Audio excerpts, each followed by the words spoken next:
और आज आप कह रहे थे कि पारा मिलिट्री और आर्मी में जो एक भेद हो जाता है, तो ऐसा नहीं कि हर कोई सब कुछ ठीक ही है। यहाँ पे इंडियन आर्मी के लोग भी परेशान है जिनको कि पेंशन नहीं है और उनकी लड़ाई वो सुप्रीम कोर्ट में है। तो नमस्कार, मैं चंदन कुमार और आप देख रहे हैं अपना पसंदीदा चैनल अंगवानी।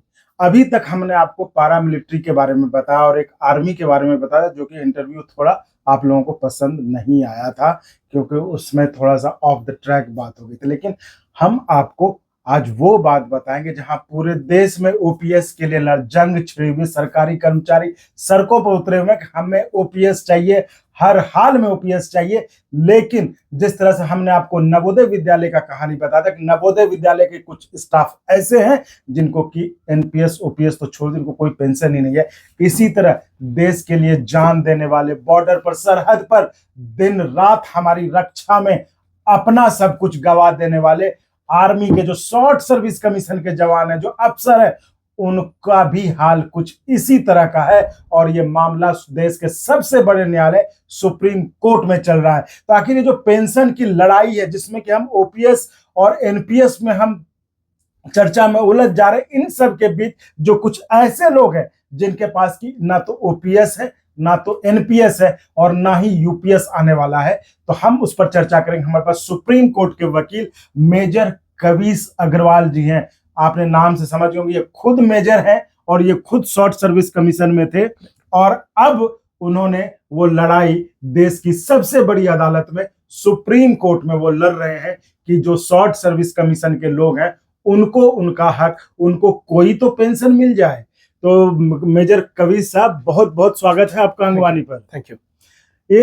ये बड़ा अजीब मामला लगता है ना कि जहां देश में हर तरफ लड़ाई है कि हमें ओपीएस दे दो या एनपीएस नहीं दे। लेकिन आप जिस मतलब जहां से आते हैं, शॉर्ट सर्विस कमीशन से आपने देश की सेवाएं की और खासकर इस तरह के लोग जो कि देश के सरहद पर जाकर आज हम बात इसलिए कर पा रहे हैं कि वो सरहद पर है, वो हमारी सुरक्षा में खड़े हैं। बताइए, उनको ना तो ओपीएस है ना यूपीएस है।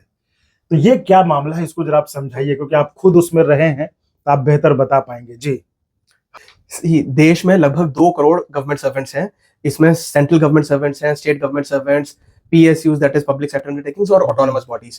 इन सब लोगों को या तो एनपीएस मिल रहा है या ओपीएस मिल रहा है, जो 2004 से पहले आए थे। लेकिन शॉर्ट सर्विस कमीशन ऑफिसर्स को कुछ भी नहीं मिल रहा है। जब से short service commission officers army, navy, air force में आना स्टार्ट किए हैं, उन्हें कोई भी सोशल सिक्योरिटी स्कीम का प्रावधान उनके लिए नहीं बनाया गया है सरकार के द्वारा, which is completely illegal. We are saying that it is violative of our fundamental right to equality.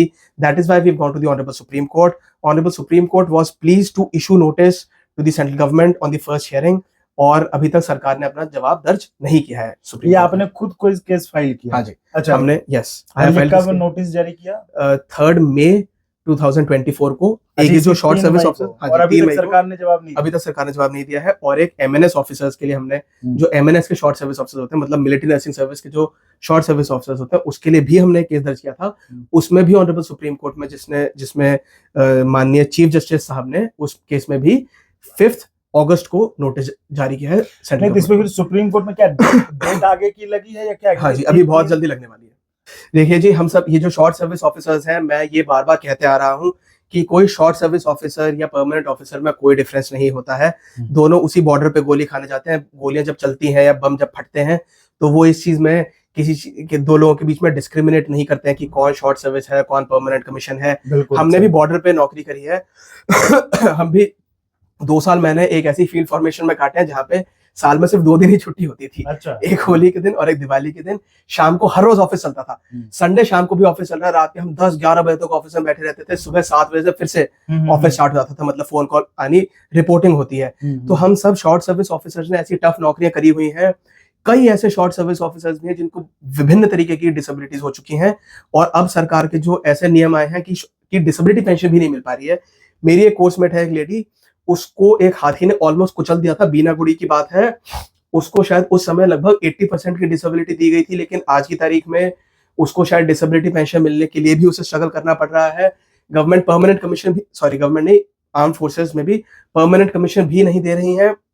मेरा एक ऐसा कोर्समेट है जो 2 मैंडेटरी कोर्सेज होते हैं हमारे एक पर्टिकुलर विंग है आर्मी का, या एक पर्टिकुलर आर्म और सर्विस है, उसमें वो दोनों कोर्सेज में गोल्ड मेडलिस्ट है, उसको भी परमानेंट कमीशन नहीं दिया है। तो अब ऐसे व्यक्ति की क्या गलती है भाई? वो कह रहा है कि मुझे परमानेंट कमीशन दे दो, मैं एलिजिबल भी हूँ, मुझे परमानेंट कमीशन दे दो, मेरी पूरी 20 साल की नौकरी जाएगी, मेजर साहब हम ये समझना चाहेंगे, ठीक है, तो आखिर ऐसे लोगों की कितनी संख्या होगी? ये समस्या तो 10 से 15 हजार है ऐसे जो सर्व कर रहे होंगे इस समय, हाँ। जो सर्विंग होंगे, रिटायर हो गए होंगे 20, 30, 40 हजार, डिपेंडिंग ऑन आप कब से कैलकुलेट करते हैं। लेकिन हमने भी उन्हीं सारी कंडीशंस में सर्व किया है, रत्ती भर भी डिफरेंस नहीं है परमानेंट कमीशन ऑफिसर और शॉर्ट सर्विस ऑफिसर में।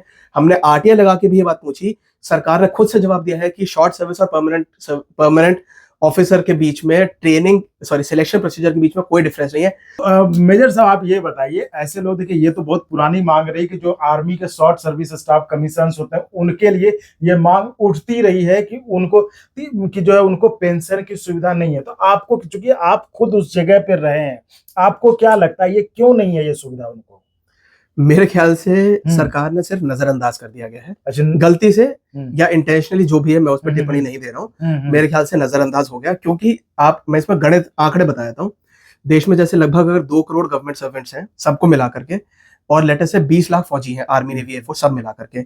मैं अभी अग्निवीरों की बात नहीं कर रहा हूँ, अग्निवीर तो बहुत बेहतर है शॉर्ट सर्विस ऑफिसर से, उनको डबल मिल रहा है, जो एनपीएस के बराबर का जो पैकेज होता है, सेवानिधि स्कीम। नॉर्मल लोगों को 14% गवर्नमेंट कॉन्ट्रीब्यूशन मिलता है, अग्निवीरों को 30% गवर्नमेंट कॉन्ट्रीब्यूशन मिल रहा है पर मंथ। अग्निवीरों को हटा करके 20 लाख जो फौजी हैं उसमें से 10 से 15 हजार, मैक्सिमम 20 हजार मान लीजिए शॉर्ट सर्विस ऑफिसर है, तो 1% हुए। तो 1% ऐसे लोग हैं, बाकी जो 99% लोग हैं वो परमानेंट कार्डर वाले हैं, चाहे वो ऑफिसर हो या जवान हो। तो उन सब लोगों के लिए तो ओपीएस लागू है, ओल्ड पेंशन स्कीम, उनको तो अपनी फुल पेंशन मिल जाएगी। तो उनके इंटरेस्ट को प्रोटेक्ट करने के लिए शायद आर्म फोर्सेस को एनपीएस के परव्यू के बाहर रखा गया। लेकिन अब इसमें पिस गए ये 10 से 15 हजार शॉर्ट सर्विस ऑफिसर्स। क्योंकि अब तो आप देखिए, वहां से निकल कर आप कोर्ट में, देश की सबसे बड़ी अदालत में आप लड़ाई लड़ रहे हैं, और आप खुद की लड़ाई नहीं, आप तमाम जो शॉर्ट सर्विस कमीशन के स्टाफ के जो लोग हैं उनकी लड़ाई भी लड़ रहे हैं। तो अब हम आपसे कानूनी एंगल पे इस पे बात करेंगे। आपको जब जिरह हुआ होगा, कोर्ट में आप बात किए होंगे, कोर्ट में बहस हुई होगी इस पे? नहीं, बहस नहीं हुई एक्चुअली। कोर्ट इतनी कन्विंस थी, ऑनरेबल माननीय सीजेआई साहब, chief justice of India doctor Chandrachud sir इतने कन्विंस थे, उन्होंने किसी से कोई सवाल जवाब नहीं किया, उन्होंने सीधा बोल दिया सेंट्रल गवर्नमेंट को कि आप अपना जवाब पेश कर दो, इशू नोटिस। कोई किसी से सरकार को नोटिस, बेसिकली पहली डेट में ही केस एडमिट हो गया, जो कि अपने आप में थोड़ी, एक अगर नॉर्मली देखें तो अपनी एक जीत है। अच्छा, ये मतलब जीत है आपको लग रहा है? हाँ जी, एडमिट मतलब पहली डेट में ही कोर्ट में केस, सुप्रीम कोर्ट में केस एडमिट होना इतना आसान नहीं होता है।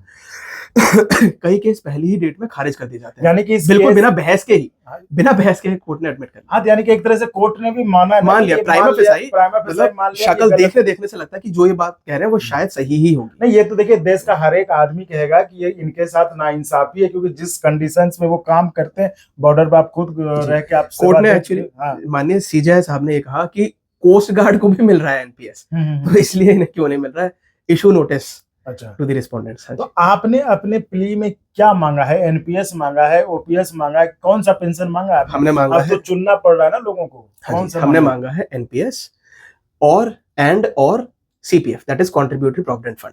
अच्छा, क्योंकि कॉन्ट्रीब्यूटरी प्रोविडेंट फंड भी हमें मिलना चाहिए। जो एक डिपार्टमेंट ऑफ डिफेंस का मैनुअल है उसमें खुद से लिख रखा है कि जिन लोगों को पेंशन नहीं मिलेगी, पेंशन मतलब नॉर्मल पेंशन, जो ओपीएस, ओल्ड पेंशन स्कीम वाली जो पेंशन होती है, जिन लोगों को पेंशन नहीं मिलेगी उनको कॉन्ट्रीब्यूटरी प्रोविडेंट फंड मिलना चाहिए सरकार की तरफ से कॉन्ट्रीब्यूशन। तो हमने मांगा है NPS plus contributory provident fund. अब इसमें से जो भी हमें माननीय न्यायालय से मिले वो एक अलग बात है। जब यूपीएस की घोषणा हुई थी तब हमने एक एप्लीकेशन लगा करके ये भी अपनी पिटीशन के साथ शामिल कर दिया है कि हमें यूपीएस के लिए भी कंसिडर किया जाए। तो बेसिकली इस समय हमारी मांग तीनों चीजों के लिए है, एनपीएस, यूपीएस और contributory provident fund, that is. यानी कि आपकी मांग है कि हमें कोई एक पेंशन, कुछ तो कम से कम कुछ तो मिल जाना चाहिए। प्रो राटा पेंशन के लिए अलग केसेस चल रहा है दिल्ली हाई कोर्ट में। तो वो क्या केस है? वो केस मैं नहीं लीड कर रहा हूँ। उस केस में ये है कि हमने जितनी नौकरी करी है, मान लीजिए मैंने, अगर कोई परमानेंट ऑफिसर 20 साल नौकरी करता है, तो उसे जितनी पेंशन मिलती है, मैंने अगर मान लीजिए 10 साल नौकरी करी है तो मुझे उसी के हिसाब से प्रो राटा मतलब जितना काम किया उतना पेंशन उतने मिल का जाए। पेंशन। तो मैंने 10 साल काम किया है तो शायद उसकी आधी परसेंट या उसकी जो भी टेबल होती है कैलकुलेट करने की, मुझे उतनी पेंशन मिल जाए। जिसने 5 साल नौकरी करी उसे 5 साल के हिसाब से पेंशन मिल जाए, जिसने 14 साल नौकरी करी उसे 14 साल के हिसाब से मिल जाए। तो वो केस अलग लग रहे हैं। वो 2 केसेस लगे हुए ऑनरेबल दिल्ली हाई कोर्ट में। एक केस 2018 में फाइल किया गया था, एक 2019 में फाइल किया गया था। तो ये थी हमारी खास बातचीत सुप्रीम कोर्ट के वकील मेजर कवीस अग्रवाल जी से, जो कि खुद आर्मी में काम कर चुके हैं, देश की सेवा कर चुके हैं, बॉर्डर पर, सरहद पर हमारी रक्षा में तैनात थे।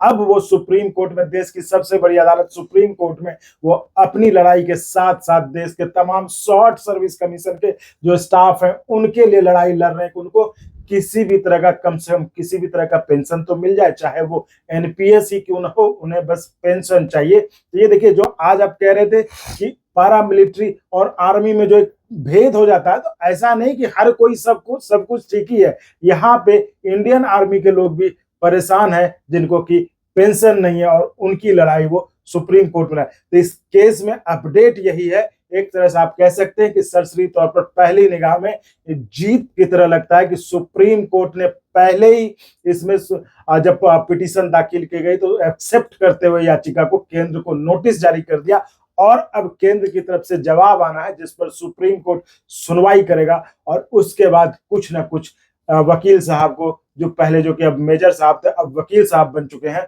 उनको उम्मीद है कि फैसला उनके पक्ष में आएगा। तो जैसे इसमें कुछ होता है हम आपको फिर से अपडेट करेंगे। फिलहाल इतना ही, और इसी तरह आप चैनल को लाइक शेयर सब्सक्राइब करते रहिए, और संभव हो तो ज्वाइन भी करिए, जिससे हमें आपके लिए और गुणवत्तापूर्ण कंटेंट के निर्माण में मदद मिले। धन्यवाद। Thank you. और अगर आपको अच्छा लगा तो एक बार और आपको मैं कहना चाहूँगा कि आप इसको प्लीज सब्सक्राइब और शेयर करते रहें, ताकि हमारा भी मनोबल और सपोर्ट बना रहे।